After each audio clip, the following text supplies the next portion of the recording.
사무엘상 16장 13절에서 23절 말씀입니다. 사무엘이 기름불을 취하여 그 형제 중에서 그에게 부었더니 이날 이후로 다윗이 여호와의 신에게 크게 감동되니라. 사무엘이 떠나서 라마로 가니라. 여호와의 신이 사울에게서 떠나고 여호와의 부리신 악신이 그를 번뇌케 한지라. 사울의 신하들이 그에게 이르되 보소서 하나님의 부리신 악신이 왕을 번뇌케 한적 원컨대 우리 주는 주의 앞에 모시는 신하에게 명하여 수금 잘 탈 줄 아는 사람을 구하게 하소서. 하나님의 부리신 악신이 왕에게 이를 때에 그가 손으로 타면 왕이 나으시리이다. 사울이 신하에게 이르되 나를 위하여 잘 타는 사람을 구하여 내게로 데려오라. 손 중 한 사람이 대답하여 가로되 내가 베들레헴 사람 이새의 아들을 본 적 탈 줄을 알고 호기와 무용과 구변이 있는 준수한 자라. 여호와께서 그와 함께 계시더이다.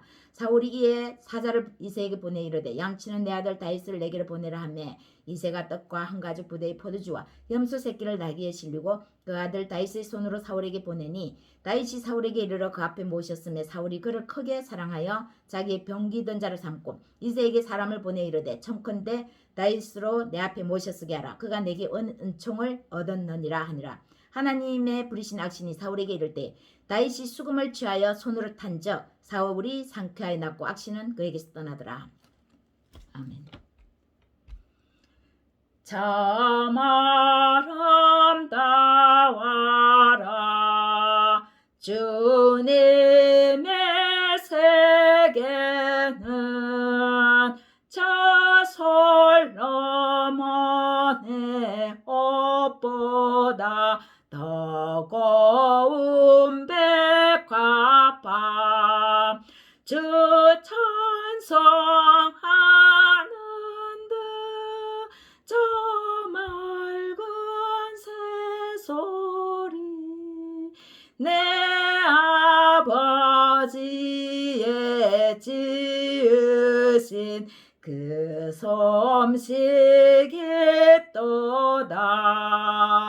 참 아름다워라 주님의 세계는 저 산에 부는 바람과 잔잔한 시냇물 그 소리 가운데 주 음성 들리니 주 하나님의 큰 뜻을 내 알 듯하도다. 아멘. 오늘 다윗을 통해서 하나님의 크신 뜻을 여러분의 삶에 발견하고 주님의 아름다운 세계를 체험하는 귀한 은혜의 시간이 되기를 예수님의 이름으로 축복합니다. 다윗이 선지자 사무엘로부터 왕으로서의 기름 부음을 받았습니다. 성령이 임하셨습니다. 하나님이 다윗을 왕으로 선택하셨고 왕으로 공표하신 것입니다. 왕임을 공표하신 것입니다. 그러나 현실은 엄연히 왕이 존재하고 있습니다. 이상과 현실의 극과 극입니다. 괴리입니다. 다른 말로 하면 다윗이 하늘에 은총을 입었고 다윗에게 엄청난 꿈을 하나님이 주신 것이죠. 너는 차기 왕이다. 그럼에도 다윗은 또다시 자신이 하던 일을 하러 생업으로 복귀합니다. 다윗이 모르고 갑니까? 몰랐을까요? 알았습니다. 아버지와 모든 형들을 물리치고 양치고 있는 자신을 뒤늦게 불러온 후 특별히 왕이 되는 기름 붓는 의식을 공식화했으니까요. 17장 12절에서 16절 다윗은 유다 베들레헴 에브랏 사람 이새라는 자의 아들이었는데 이새는 사울 당시 사람 중에 나이 많아 늙은 자로서 8 아들이 있는 중 그 장성한 세 아들은 사울을 따라 싸움에 나갔으니 싸움에 나간 세 아들의 이름은 장자 엘리압이요 그 다음은 아비나답이요 그 제3은 삼마며 다윗은 말지라 장성한 사민은 사울을 쫓았고 다윗은 사울에게로 왕래하며 베들레헴에서 그 아비의 양을 칠 때에 그 블레셋 사람이 41월 조석으로 나와서 몸을 나타내었더라. 왕으로서 기름부음을 받은 다윗은 이제 어떻게 행동합니까? 어떤 사람으로 하나님 앞에 나아갑니까?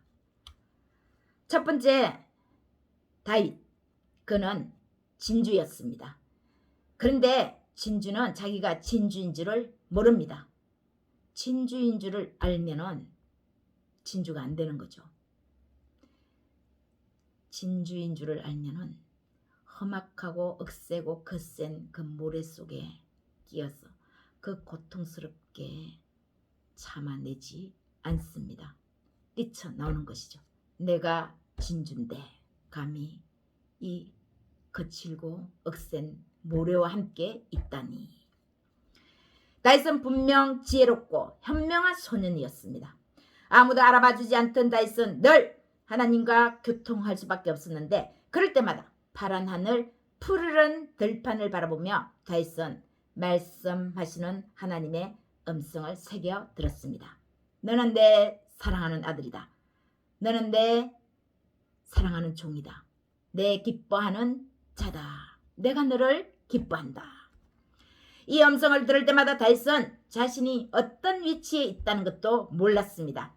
외롭다는 것도, 자신을 아무도 알아봐 주지 않는다고 섭섭해하지도 않았습니다.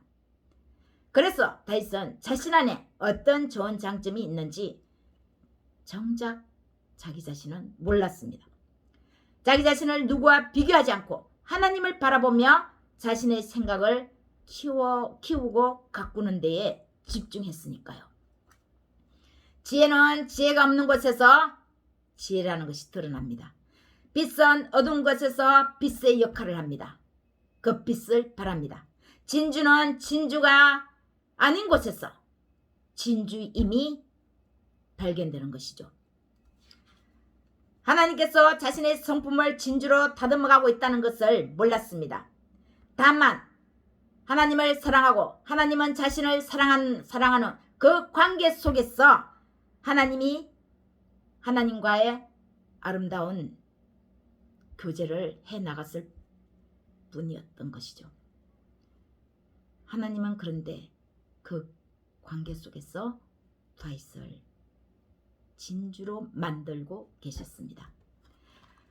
두 번째, 다윗은 성령의 사람이었습니다. 성령의 하시는 역할은 어떤 것입니까? 성령은 정교합니다. 완전합니다. 그리고 안전합니다. 성령이 하시는 일은 후폭풍을 막습니다.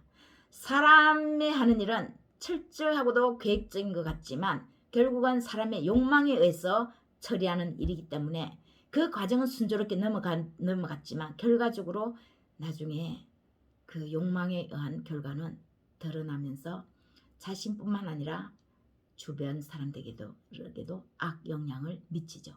그러나 성령은 자신뿐만 아니라 주변 사람들에게도 오히려 그 결과적으로 선한 영향력을 미치게 만듭니다. 갈라디아서 5장 22절에서 26절 오직 성령의 열매는 사랑과 희락과 충성과 온유와 절제니 이 같은 것을 금지할 법이 없느니라.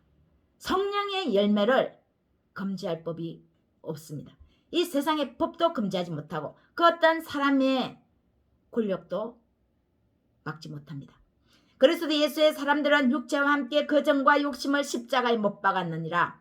만일 우리가 성령으로 살면 또한 성령으로 행할지니 헛된 영광을 구하여 서로 격동하고 서로 투기하지 말지니라. 성령의 열매가 이와 같은 것처럼 하나님의 성령은 성령 받은 사람에게 현실에서 저의 영성을 훈련시켜 나가십니다. 성령, 하늘의 것이죠. 하늘의 영입니다. 그것이 이 땅에서 이루어지기 위해서는, 하늘의 것이 이 땅에서 이루어지기 위해서는 성령 받은 한 사람을 성령이 없는 곳에 들어가게 하시는 거죠. 그래야 그곳에 땅에 있는 속한 사람은 하늘의 삶을 맛볼 수가 있는 것입니다. 하늘의 삶이 어떠한 것임을 알게 되는 것입니다. 아, 천국이 이런 것이구나. 현실에 땅에 발을 붙인 사람은 모르는데 성령 받은 한 사람을 통해서 성령으로 행하는 그 일을 통해서 하늘을 알고 천국의 삶을 체험하게 되는 것입니다. 다윗이 받은 것은 왕의 지 맞지만 하나님은 그 지를 누리도록 다윗에게 주신 것이 아니었습니다. 다윗이 진정한 왕이 되기 위해서는 왕이지만 종으로서 먼저 섬기는 섬김이었습니다. 종으로서 섬기는 것이 먼저였습니다. 종의 섬김이 없는 왕은 참된 왕이 되지 않는 법입니다. 종으로서 섬김을 실천해보지 않는 왕의 권력, 그 권력은 법의 권력, 칼의 권력입니다.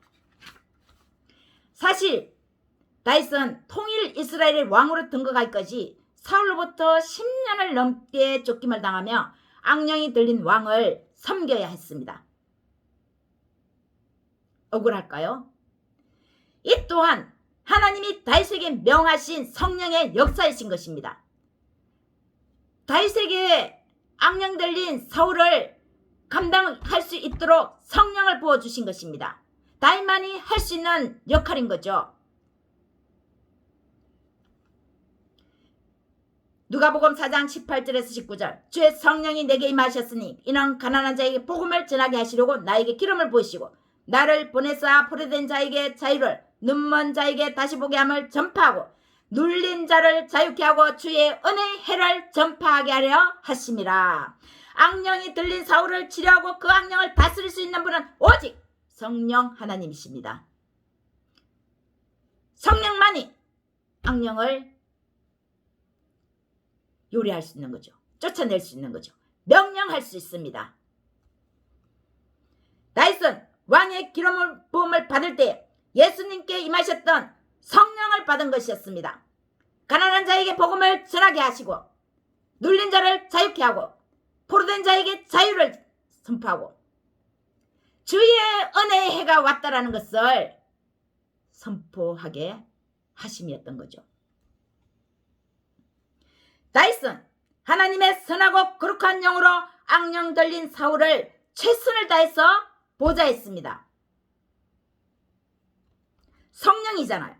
거룩하고 선하시고 온유하고 자비하고 충성되고 화평하고 사랑이신 성령, 이 성령의 사람으로 다윗은 사울 앞으로 나아갔던 것입니다. 보라가 되고 눈이 멀고 가난한데 그 가난함의 비굴함은 주의 성령께서 밝히 비춰주셔야 해결할 수 있는 것입니다. 사울은 다 가졌는데 가난했습니다. 악령이 들린 거죠. 왜 자신을 그 신하 다윗과 비교합니까? 자신은 최고지 왕의 권력을 가졌는데 그 밑에 있는 다윗과 왜 자기 자신을 비교하는 것입니까? 가난한 것입니다. 포로된 것입니다. 눌려있는 것입니다. 다윗은 성령의 기름 부으심으로 냉철한 판단을 합니다. 차가운 머리, 다윗은 성령의 도우심으로 따뜻한 가슴을 가졌습니다. 뜨거운 열정을 품었습니다. 냉철한 판단, 뜨거운 열정, 따뜻한 가슴은 다윗을 그냥 있게 하지 않았습니다. 복음을 들고 주의 성령으로 성령이 없는 곳에 하나님이 보내시는 것이죠. 나라가 위태로운 사울 왕에게로 하나님이 다윗을 보내시는 것입니다. 의지적인 행동이죠. 그러므로 하나님의 성령은 우리 인간의 지적인 능력, 냉철하게 올바르게 판단할 수 있는 상황 판단의 능력, 그 능력을 주셨고 뜨거운 가슴, 뜨거운 열정을 다른 사람을 불쌍히 여길 수 있는 뜨거운 가슴, 따뜻한 가슴을 주시는 것입니다. 뜨거운 열정을 주시는 것이죠. 그리고 그래서 의지적으로 나아가게 하는 것입니다. 우리 삶에 이렇게 지정의를 조화롭게 균형 있게 만들어가는 것이 성령님이 우리에게 하시는 역할입니다. 사울 왕의 악령은 냉철하게 판단함으로 다윗은 대처했습니다. 반면 그가 여전히 기름 부음 받은 선왕이라는 사실은 여전히 인정하고 존경하고 존중해야 했습니다. 더 중요한 건 사울 왕의 영혼을 불쌍히 여긴 다윗은 자신이 철저히 왕이지만 종이 되어서 왕을 섬기는 것이었습니다. 하나님의 주권적인 섭리, 하나님의 주권을 인정하지 않으면 안 되는 행동입니다. 다윗은 철저히 하나님의 주권을 인정했습니다. 사랑하는 여러분, 다윗은 하나님으로부터 왕으로 기름 부음을 받고 왕이었지만 그 이후 그가 시작한 현실은 여전히 자신이 처한 현실을 인정하는 것이었습니다. 그 현실에 충실하는 것이었습니다. 그러나 그의 마음 한가운데에 들어와 있는 성령의 능력, 그 은혜는 결코 잊지 않았습니다. 그 은혜의 시작은, 첫 발걸음은 오히려 왕이 되어 종으로 섬기는 삶의 현장이었습니다. 그것부터 시작했습니다. 하늘의 삶은 하늘의 것을 받았으면 땅에 속한 사람들에게 들어가는 것이었습니다. 그 속에서 분란이 일어날 수밖에 없습니다. 분쟁이 일어납니다. 인정해야 합니다. 정상적인 일입니다. 그러나 그 가운데서 결국은 성령의 역할이 더욱더 점점 확대되면서 땅에 속한 사람들에게 퍼져 나가는 것이죠. 여러분, 하늘의 영성은 현실에서는 종으로서 섬기는 섬김입니다. 높아지는 것은, 오른편에 앉고 왼편에 앉는 것은 우리의 소관이 아닙니다. 하나님 아버지께서 하시는 일입니다. 십자가를 질 수 있느냐 없느냐, 십자가를 질 수 있다면 그것은 누가 지든지 하나님 아버지께서 안 치시는 거죠. 여러분, 주의 성령을 사모하십시오. 모든 악령은 성령의 다스림 하에 활동하는 것입니다. 악령이 하나님의 다스림 하에 있다는 것입니다. 하나님의 시간이 되어 때가 되어 하나님께서 명령하시면 악령은 쫓겨나는 것입니다. 그래서 두려워할 것이 없습니다. 하나님이 부르시는 악령입니다. 하나님의 성령 하에 있는 악령입니다. 하나님이 원하시면 결국 악령은 쫓겨납니다. 23절, 하나님의 부르신 악신이 사울에게 이를 때에 다윗이 수금을 취하여 손으로 탄적 사울이 상쾌하여 낫고 악신은 그에게서 떠나더라. 하나님은 성령 받은 한 사람을 통해서 그 악령을 다스리시는 것입니다. 쫓아냅니다. 사랑하는 여러분, 하나님은 찾고 계십니다. 하늘에서 부어줄 성령을 받을 사람을요. 그래서 하나님의 은혜를 사모해야 합니다. 그리고 나라와 민족을 위해서 큰 뜻을 품으십시오. 큰 뜻을 품는 그 사람에게 하나님은 성령을 부어주십니다. 그 사람 일을 행할 수 있도록 부어주시는 것입니다. 말씀이 기도가 되어 이렇게 성령을 사모하는 여러분 모두에게 말씀이 기도가 되어서 하늘에 상달되는 역사가 있기를 예수님의 이름으로 축원합니다.